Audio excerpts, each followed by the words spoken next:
What if I told you that the future, as we know it, was born in a year when most people were still living in the past? A year where cowboys were robbing trains while in secret, inventions were brewing that would change the world forever. This is 1900, a threshold that was unlike anything and everything. Imagine, the autumn of 1899, Sigmund Freud was finalizing his masterpiece, The Interpretation of Dreams. And although he published it in November, he insisted the title page must read 1900. This book, he declared, belongs to the new century. But that new century at first felt strangely old. It was 1900. Queen Victoria had been on the British throne for 62 years. Cities were lit by gas lamps, and the laws of Sir Isaac Newton still governed the known universe. In America, Butch Cassidy, the Sundance Kid, and the rest of the Wild Bunch were robbing banks and trains, while Buffalo Bill Cody's Wild West show fascinated the world. Thousands raced to the Yukon in the latest gold rush, and 35 years after the Civil War, the letters GAR, Grand Army of the Republic, still carried immense weight. Presidents like McKinley, Harrison, Arthur, Garfield, and Grant had been veterans of the conflict. The English language itself was smaller. There were no words like radio, movie, tractor, truck, tank. Not camouflage, propaganda, cafeteria, vacunación. There was no chauffeur, aviator, realtor, hijacker. No income tax, primaries, referendum. People weren't Bolshevist, modernist, fascist, or feminist. They didn't listen to jazz, gospel, or bluegrass. They had never seen a neon light. They weren't schizophrenic or psychotic. They didn't wear polyester, synthetics, sunglasses, lipstick, or bras. No one used pesticides or fluoride. The history of the 20th century would be measured, like no other before it, by the sheer volume of words we had to invent to describe it. The United States in 1900 was a vast and disparate country. Describing an average American life was impossible. No such thing existed. Although 250,000 miles of railroad lines were slowly tying the country together, many Americans still lived hundreds of miles from the nearest rail line. In the northwest states of Oregon and Washington, rivers were still the highways of the land. In the western states of Wyoming, Montana, and the Dakotas, where there was neither river nor railroad, remote and isolated farming communities existed in conditions that would have amazed the city dwellers of the Northeast. Meanwhile, in the growing urban regions of the Northeast, the modern age was swinging into action. Millions of tons of steel poured out of mills in Ohio and Pennsylvania, turning John D. Rockefeller and Andrew Carnegie into billionaires and cities into towering metropolises. The Chicago architect Louis Sullivan devised a structural technique using steel to construct buildings of unheard-of height, 30 and 40 stories high. Sullivan, the father of the skyscraper, transformed the skylines of cities everywhere. Steel was also used to construct railroad tracks, streetcar tracks, and enormous bridges. During the century's first decade, New Yorkers saw the construction of the Williamsburg, Brooklyn, and East River bridges. In Cincinnati, construction began on a bridge that would span the Ohio River leading south to Kentucky. Mammoth engineering projects could be seen underground as well. Boston and Paris had subway systems at the turn of the century. Now New York would have one as well. In 1904, the Broadway subway line opened, and a 3-mile trip uptown that had previously taken up to an hour could now be traveled in 10 minutes. Meanwhile, Thomas Edison was providing the world with inventions that amazed the public: the electric light, the record player, the kinetoscope. The list of wonders went on and on. The modern age seemed to burst forth en masse from the front parlor of Edison's New Jersey home. In 1900, there were only 8,000 automobiles in the United States and less than 10 miles of paved roads. While tens of thousands would gather in Long Island early in the decade to watch the Vanderbilt Cup automobile races, cars were thought to be toys for the rich. Henry Ford would help to change that notion when in 1908 he introduced mass production, which created more jobs and cheaper cars. Ford wanted to make the automobile affordable to the average working man. The idea made him a millionaire. By decade's end, there were over 200,000 cars in the country, and well over half were Fords. For most of the country, however, the modern age seemed far away. In the South, the economy was still recovering from the Civil War. There was virtually no industry in the Deep South, and construction, even of private homes, lagged far behind the rest of the country. In 1900, 9 out of every 10 African Americans still lived in the South, and 80% of them worked as sharecroppers. Sharecropping was a lazy descent into hell, as one historian put it. African Americans found themselves in economic relations which differed in many ways very little from their experiences as slaves. Southern sharecroppers, both black and white, rented land, seeds, equipment, homes, and sustenance from local landowners. By law, these landowners could keep their books secretly, so the tenants were never allowed to see the status of their own accounts, nor question the prices they were given for their crops. For sharecroppers, each year's crop invariably fell just short of breaking even. Adding to the hardship, in the 1896 Plessy versus Ferguson case, the Supreme Court ruled that separate facilities for black and white Americans did not violate the Constitution so long as the facilities were of equal quality, the so-called separate but equal precedent. White-only signs appeared in restaurants, hotels, and bathrooms in the South. White politicians enacted brutal legislation known as Jim Crow laws. These laws legally established a segregated society and informally turned a blind eye to white violence, particularly lynchings, against African Americans. In the United States, you had a situation in the 1890s where over 200 African Americans were being lynched every year in the Deep South, where African Americans who had, at least for black men, had won the right to vote, lost it in the 1890s and the turn of the century with the imposition of new white supremacy state constitutions throughout the region. You had the imposition of racial segregation in public accommodations, so that states and city councils passed laws, ridiculous restrictions on interaction between blacks and whites. The city of Birmingham, Alabama, passed a local ordinance making it illegal for blacks and whites to play checkers together. Jim Crow, as many people know, was a minstrel character, and minstrelsy was very, very popular going all the way back to the Jacksonian era. Whites liked to dress up as blacks, and they liked to portray an African-American character who was simple and comedic and childlike. Racial segregation was always a form of white control, a form of reminder that whites had the power to exclude or deny, and therefore Jim Crow, this minstrel character, this caricature of African Americans, seemed appropriate as an image to characterize this system of racial domination. To protect themselves from Jim Crow society, African Americans began a slow migration out of the Deep South and formed all-black townships in Florida, Missouri, and Arkansas, and on up the Mississippi. Throughout the decade, black leaders started organizations aimed at improving African Americans' economic and social standings. Booker T. Washington, president of the new Tuskegee Institute in Alabama, started the Urban League in 1907. The writer and scholar W.E.B. Du Bois, a former student of Booker T. Washington, founded the National Association for the Advancement of Colored People. Over the course of the century, the NAACP emerged as one of the nation's most powerful voices for racial justice. Economically, at least, white farmers and workers throughout the Great Plains of the Midwest fared little better.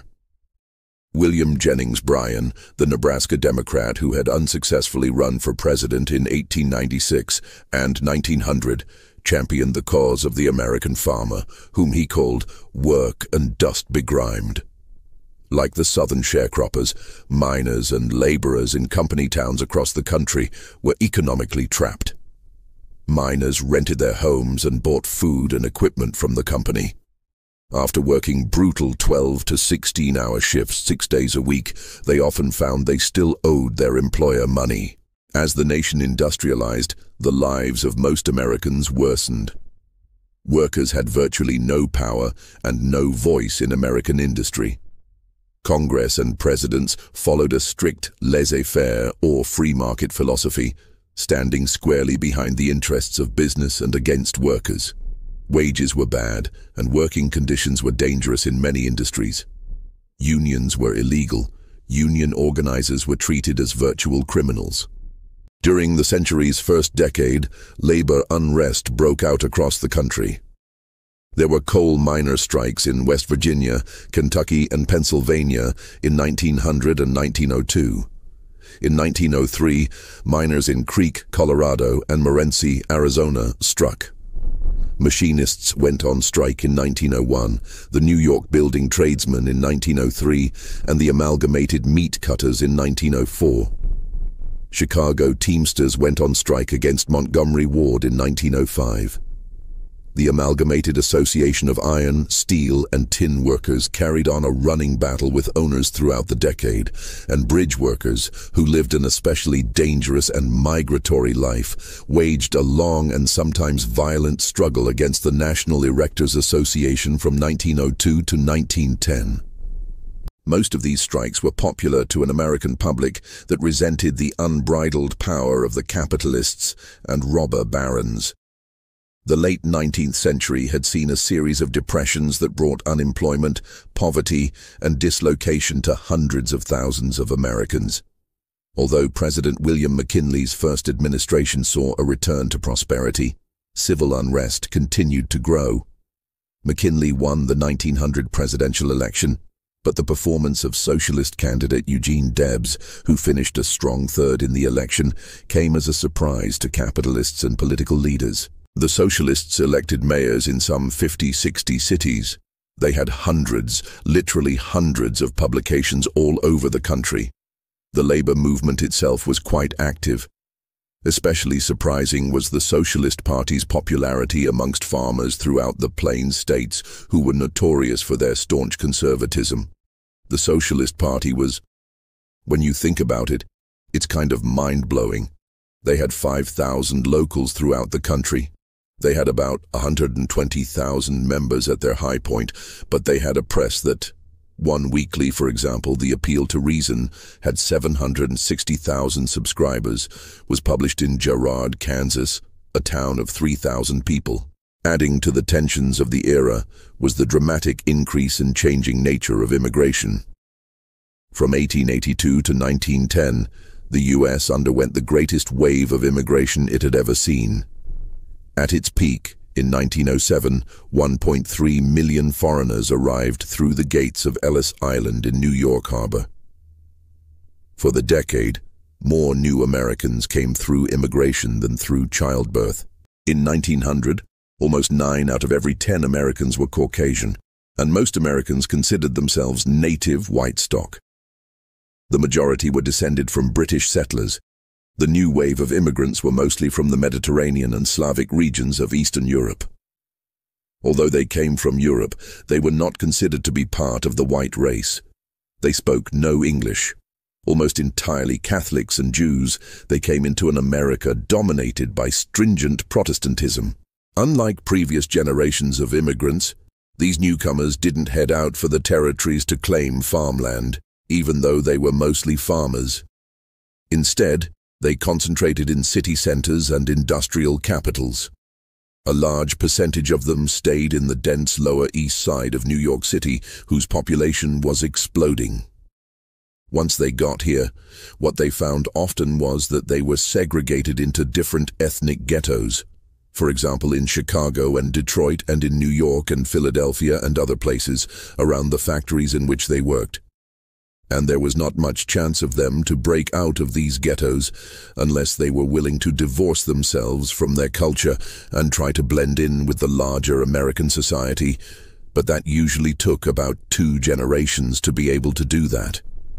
For the most part, people were relegated to a certain role here, and they played that role. Americans were suspicious of the newcomers, and their loyalty to their new country was constantly in question. In addition, epidemics such as smallpox and influenza increasingly plagued the growing cities, and many blamed what they called the dirty immigrants for the spread of disease. Despite these troubles, America considered itself a nation on the move. In 1901, a great international exposition was held in Buffalo, New York, to showcase the nation's potential. The dramatic and innovative use of electricity dazzled visitors, turning night into day. Exhibitions demonstrated the latest developments in agriculture, forestry, engineering, and transportation. On September 5th, President McKinley came to the exposition, and a special reception for the president and his wife drew 50,000 spectators to the Temple of Music. At his speech that day, McKinley spoke of the success of his open-door policy, which he believed would stabilize the country's economy and lead us to a glorious new age. The time had come, McKinley proclaimed, when isolation is no longer possible or even desirable. One of the things that had been a common factor throughout the 19th century for the United States economy was these constant boom and bust cycles, the most severe being in the 1890s. So with the progression of industrialization, these boom and bust cycles proved to be very problematic, because these cycles often caused serious social dislocations and problems in the United States. And so, the open-door policy fundamentally proposed that all nations of the world drop all tariffs and open their doors to each other for the sale of raw materials as well as investment. But even as he spoke, McKinley's open-door policy was being tested in the Philippines. During the Spanish-American War in 1898, U.S. forces had fought alongside Filipino guerrillas to liberate the islands from the Spanish. With the old tyrants now gone, the U.S. became the new invader, and Philippine rebels fought on, this time against the Americans. On the one hand, the United States, with its open-door policy, argued against the imperial policies of its competing European competitors, in that sense looking like an anti-imperialist power itself. But on the other hand, at the same time, by pushing the open-door policy, the United States is doing the same thing that its competitors were doing, and that is pushing their own economic and cultural values on other people. The fighting in the Philippines was savage.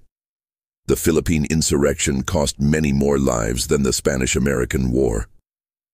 4,000 Americans and more than 16,000 Filipinos died in battle. Another 100,000 Filipinos died of famine caused by the burning of crops. Though the insurrection essentially ended in 1902, fighting would continue for 3 more years. In the end, it wasn't military superiority that suppressed the Philippine rebels, but the relatively liberal policies of the new Philippine governor, William Howard Taft. He gave Philippine citizens the right to vote and elect their own officials, enfranchising them to run their own country. In doing so, he was able to undermine the revolutionary fervor that guns had been unable to suppress. President McKinley, who had overseen the start of the Philippine War, would not live to see its conclusion. The day after his President's Day speech at the Buffalo Exposition, the president was shot. The assassin was an anarchist named Leon Czolgosz. Doctors were unable to remove the bullet, but announced their confidence that the president would recover. Within 8 weeks, Czolgosz would be tried, convicted, and executed. The new president was 42-year-old Theodore Roosevelt, the youngest president in American history. Child of privilege, hero of the Battle of San Juan Hill in the Spanish-American War, enthusiastic outdoorsman, one-time police commissioner of New York City, and former governor of New York State, Roosevelt was not popular amongst the political bosses in New York. Roosevelt had earned a reputation as the avowed enemy of political corruption, and leaders of New York's political machine had pushed for his nomination to get him out of their state. Now, as New York Senator Mark Hanna put it, "That damned cowboy is president." Roosevelt claimed he would continue McKinley's economic policies for peace and prosperity, but his actions worried many capitalists. Only months after Roosevelt assumed the presidency, 50,000 coal miners walked out demanding better pay, shorter hours, and recognition as a union.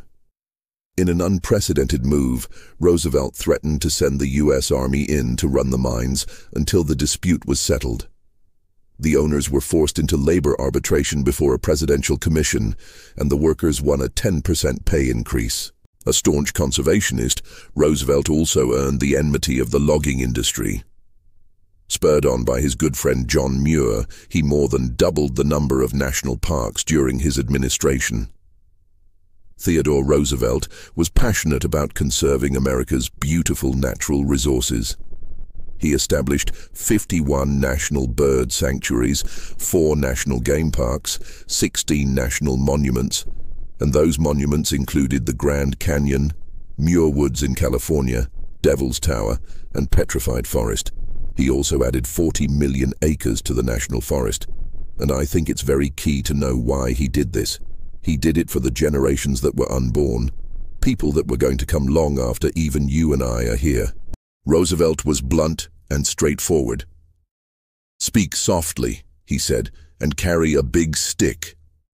Unlike past presidents who had allowed the robber barons and big trusts to operate as they saw fit, Roosevelt spoke passionately of what he called the public interest. As Roosevelt saw it, the president's job was to use any and all power at his disposal to protect this interest. Despite an almost universal dislike by political and business leaders, Roosevelt won re-election in 1904 by a landslide and was encouraged by many to run for a third term in office. He didn't like the name Teddy, but that's what the public called him, and they bought new teddy bears by the millions to demonstrate their ardor for their president. It wasn't just Roosevelt's policies that the public enjoyed, it was his youth and vigor.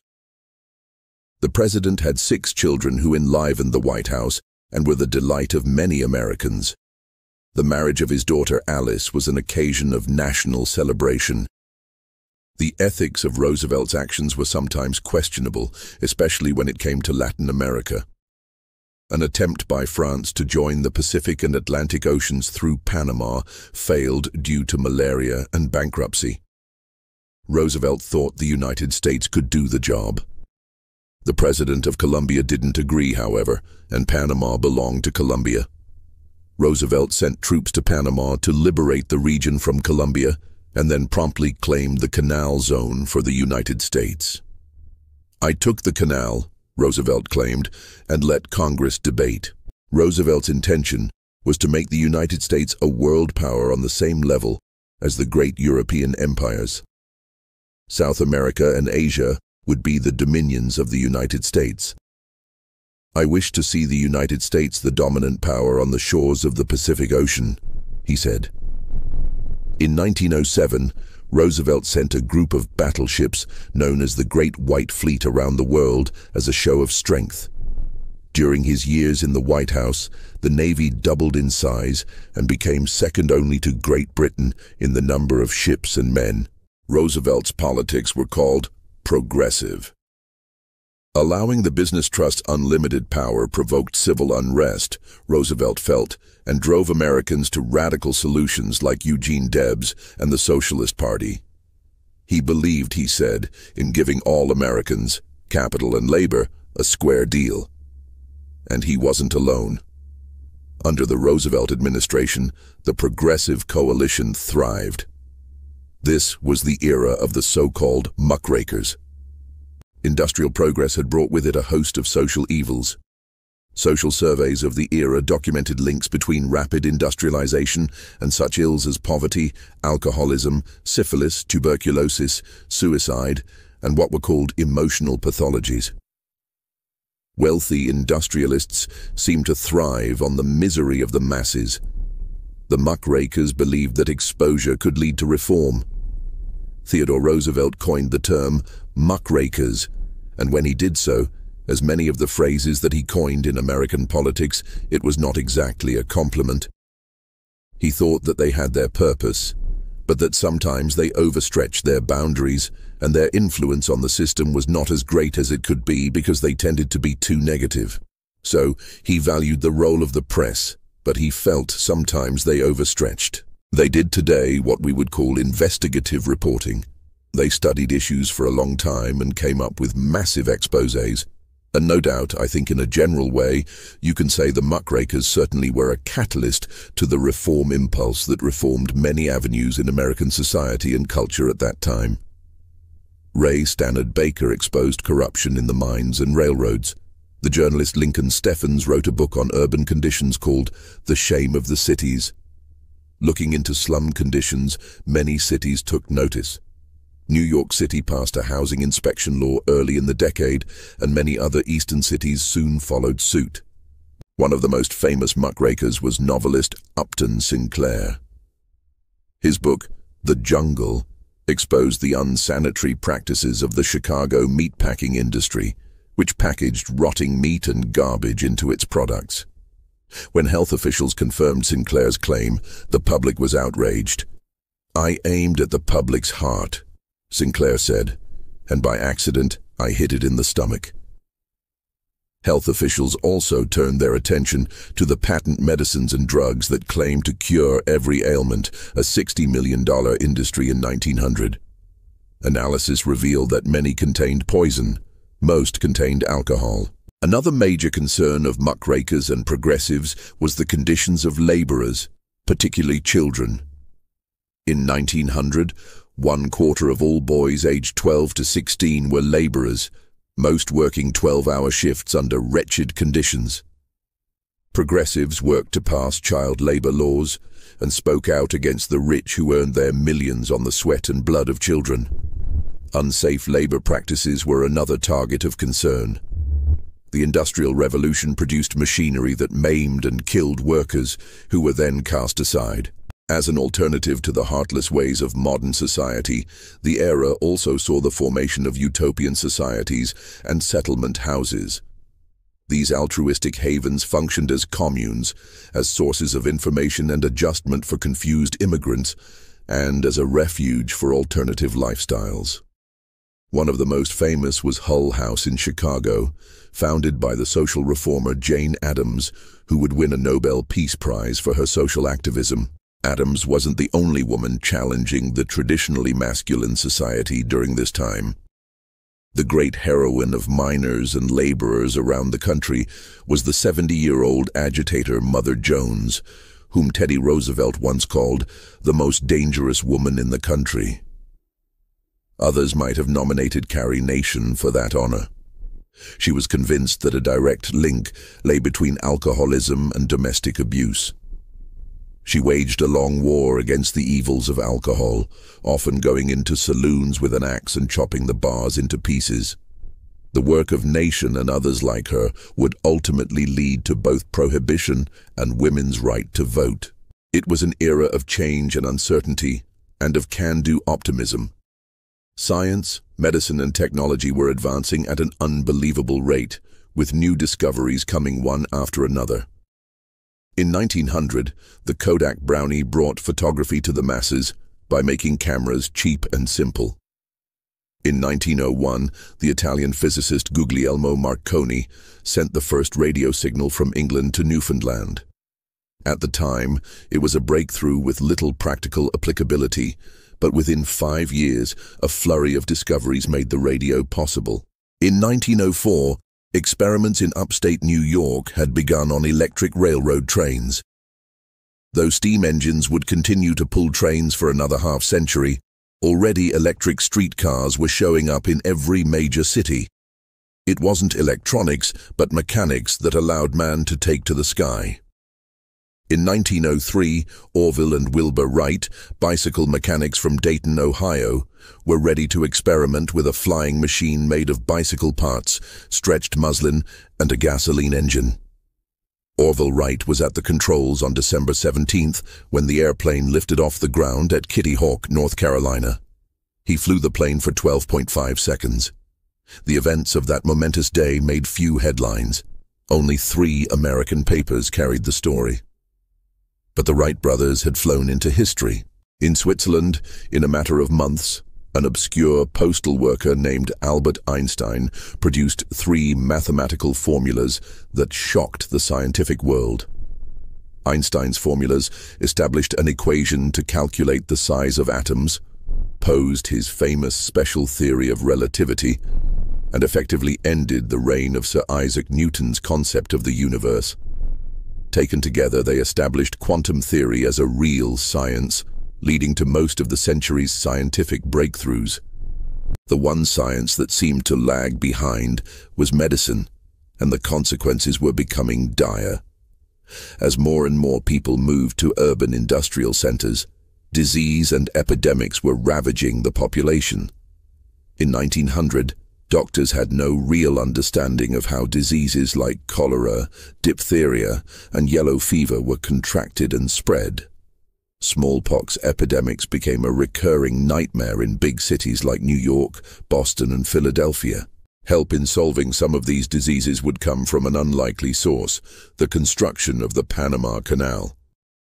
Previous attempts to forge a passage through Panama had largely been defeated by the 50 miles of swampland rife with malaria and yellow fever. Learning that British scientists had successfully eliminated mosquitoes on the Nile using drainage systems, American engineers spent nearly 2 years digging drainage ditches throughout the canal zone, nearly 500 miles of ditches in all. By the time the project was completed, the canal zone had a better health record than New York City or Washington, D.C. But the use of drainage ditches would soon be felt in these and other American cities, as sewage and sanitation systems were built to fight against the spread of disease. During the century's first decade, the rush and blur of the modern age excited most people. The century ahead seemed full of promises and hope. Electric lights were turning cities into wondrous playgrounds. Boxing, baseball, horse racing, and other sporting spectacles were drawing larger and larger crowds. Teams searched for larger venues to play in, and new stadiums like the Polo Grounds in New York and Shibe Park in Philadelphia were built to satisfy the public's hunger for baseball. The first World Series was played in 1903, with the Boston Red Sox defeating the Pittsburgh Pirates 5-3. The year before, Pasadena, California hosted the first Rose Bowl, and college football attracted the nation's attention. Entertainment was becoming a booming business. New York had become the center for American high society, the 400, they were called, because Mrs. Astor's ballroom only held 400 people. Families such as the Vanderbilts felt that New York had evolved into a world-class center for culture. To prove it, they enticed the renowned Italian opera singer Enrico Caruso to America to perform Rigoletto at the Metropolitan Opera House in 1903. While the 400 summered in Newport, Rhode Island, and wintered in Palm Beach, Florida, the less moneyed on the eastern seaboard spent their leisure time at the beaches and boardwalks of the Jersey Shore. Thousands took trains to Atlantic City on summertime weekends to splash in the warm ocean waves. A popular new feature at the boardwalks were color-tinted picture postcards that visitors could send to friends or relatives back home to provoke good-natured envy. In New York City, Coney Island had turned into a gigantic amusement park featuring over 1 million electric bulbs lighting the night sky. Luna Park, Steeplechase Park, and Dreamland boasted arcades, water sports, carousels, and slides to amuse the masses, all for 10 cents a ride. The parks included vaudeville tents, jugglers, wrestlers, contortionists, animal acts, boxing matches, and bodybuilding champions producing shows of strength. There were violin-playing monkeys, water-skiing elephants, and performing bears, sideshow freaks, and boxing horses. Amusement parks and arcades were opening all over the country, though few could compete with the grandeur of Coney Island. In regions too sparse for amusement parks, traveling arcades and circuses brought their fun to the countryside. In the western United States, where the cowboys still roamed, rodeos were the spectacle of choice. Part Buffalo Bill Wild West show, and part cowboy skill and daring do, rodeo kept the tradition of the Old West alive in the new century. The decade also saw a new interest in providing recreation for children. Playgrounds and parks appeared in the inner cities, providing children with a wholesome environment in which to play. Books aimed specifically at children grew in popularity during this decade. L. Frank Baum wrote his novels on Dorothy's adventures in Oz. In England, Helen Beatrix Potter's Peter Rabbit and Rudyard Kipling's Jungle Books were published. The biggest new attraction, however, was the Nickelodeon. Moving pictures were called flicks because of the flickering image, and the houses where they were seen were called Nickelodeons after their 5-cent admission. Movies entranced the masses. People watched vaudeville acts, news items, pictures of the Roosevelts, or daily life on a city street. Moving pictures of cities in India and Asia were a big hit, as were sporting events. At Coney Island, a film on the execution of a circus elephant gone wild was one of the most popular attractions.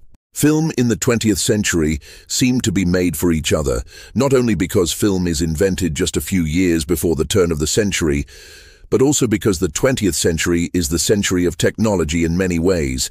And film is, of course, the art form, at least the first art form, that is most involved in technology. And film is the first art form that is widely successful, that is aimed at everybody, because it's expensive, because it's technological, it has to have an enormous audience. And in that way, both as the mass art form and as the technological one, 1900, a year perched between worlds, where the echoes of the Old West mingled with the hum of electric generators, where deep-seated injustices coexisted with a surging tide of innovation and a nascent fight for equality. It was a time of stark contrasts, rapid evolution, and a restless energy that would define the next 100 years. The words invented, the struggles fought, the wonders unveiled, they all pointed towards a future being built, often chaotically, sometimes brutally, but undeniably brick by brick, invention by invention and word by word. What surprised you most about the world in 1900? Let me know in the comments below. If this journey through time sparked your curiosity, hit that subscribe button and ring the notification bell so you don't miss our next historical deep dive. Share this video with anyone who loves uncovering the past. See you in the next story.